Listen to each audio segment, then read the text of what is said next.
Hello my CMA final students, this amendment is for you all. कल अगर आप paper दे रहे हो लॉ का तो ये अमेंडमेंट ध्यान रखना, क्योंकि हाई चांसेस एमएसएमई से आपसे क्वेश्चन पूछा ही जाएगा एग्जाम में। तो जैसा कि आपको पता है, limits of MSME has got revise.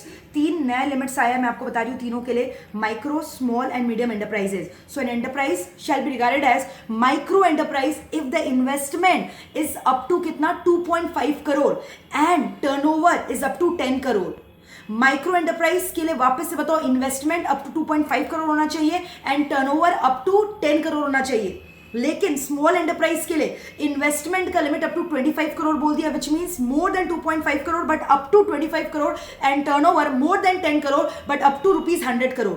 Similarly for medium enterprise qualify करने के लिए इन्वेस्टमेंट अप टू 125 करोड़ है, which means more than 25 CR, क्योंकि अप टू 25 CR में तो स्मॉल एंटरप्राइज में you will be qualified. So more than 25 CR but up to 125 CR and investment हो गया and turnover is up to 500 CR। Turnover कितना? Up to 500 CR, which means more than 100 CR but up to 500 CR. So these are the new revised limits as per the MSME classification which has got amended, ठीक है, and which becomes effective from year 2025. So highly recommendable कि आप ये देख कर जो limits को, और MSME से क्वेश्चन हाई चांसेस की कल आएगा, ठीक है। So stick to the new limits. So all the very best guys and give the best shot. Thank you so much, bye bye.